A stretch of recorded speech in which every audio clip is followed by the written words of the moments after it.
Les rois de Napata sont parfois désignés en tant que dynastie napatéenne. À partir du VIe siècle et jusqu'au IVe siècle se reconstitue un second royaume de Napata qui, à la suite de la perte de sa suzeraineté en Égypte, développera son influence et sa culture de manière de plus en plus autonome. Leurs souverains gouvernent la Nubie et le Soudan à la suite de la 25e dynastie dont ils sont les légitimes successeurs. Alara était un roi de Kouch, il est généralement considéré comme le fondateur de la dynastie royale napatéenne par ses successeurs de la 25e dynastie couchite et a été le premier prince enregistré de Kouch. Kashta de -806 à -751 était un roi du 8e siècle avant Jésus-Christ de la dynastie couchite dans l'ancienne Nubie et le successeur d'Alara. Pianki est roi de Napata et pharaon, de la 25e dynastie 3e période intermédiaire, dite couchite, de -752 à -721, ou -747 à -716, selon Peter Clayton. Shabaka est roi de Napata et pharaon, de -716 à -702. Il est le frère et successeur de Pianki. Shabataka est roi de Napata, et pharaon de -702 à -690. Il est le troisième souverain officiel de la 25e dynastie, de l'Égypte antique, couchite, nubienne, voire éthiopienne. Taharka est un roi de Napata, pharaon de 690 à 665 avant notre ère. Il est le fils de Pianki et d'Abar, et le frère et successeur direct de Shabataka. Tenutamani est roi de Napata et pharaon de -664 à -653. Atlanursa fils de Taharka, est un roi nubien de -653 à -640, successeur de Tanautamon, le dernier souverain couchite, 25e dynastie, de l'Égypte. Il ne règne que sur la région de Kouch au sud d'Aswan. Senkamenisken est un roi nubien qui régna de -640 à -620 à Napata. Il a deux fils de la reine Nasalza, Anlamani et Aspelta. Anlamani de -623 à -593 est une reine couchite du royaume napatéen de Nubie, probablement l'épouse du roi Senkamenisken vivant dans la seconde moitié du 7e siècle avant notre ère. Aspelta est roi de Napata entre 593 et 568 avant notre ère. Il est le second fils de Senkamenisken et le frère d'Anlamani. Armantelko est roi de Napata de 568 à -555. Malonaken de 555 à -542 était un roi méroïtique qui a probablement gouverné dans la première moitié du 6e siècle avant notre ère. Son prénom était Sekemkar. Analmae de 542 à -538 était un roi couchite de Méroé qui a régné au 6e siècle avant Jésus-Christ. Amani Nataki Lebte, de -538 à -519 était un roi couchite de Méroé qui régna à la fin du 6e ou au début du 5e siècle avant notre ère. Karkamani était un roi méroïtique qui a régné au 6e siècle, probablement entre -519 et -510 avant Jésus-Christ à Napata. Amaniastabarka était un roi couchite de Méroé qui régna à la fin du 6e ou au début du 5e siècle entre -510 et -487 avant notre ère. Siaspika était un dirigeant du royaume couchite de Méroé, régnant pendant près de 20 ans dans la première moitié du 5e siècle avant notre ère de -487 à -468. Nazakma de -468 à -463 avant notre ère était un roi couchite de Méroé. Malevibamani était un roi couchite de Méroé de -463 à -435 avant notre ère.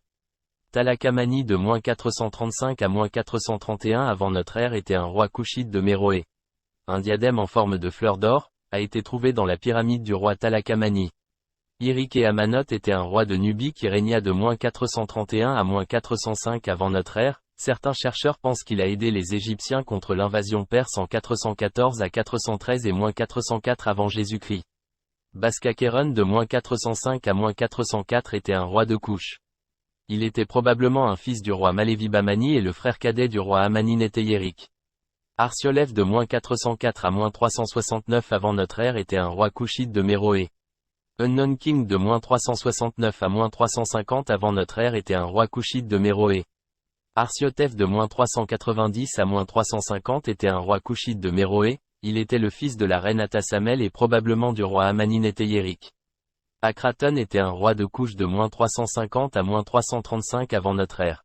Akratan est connu à partir d'un cartouche dans une chapelle et d'une statue de granit noir trouvée dans le temple Barkal 500, maintenant situé à Boston, 23 735.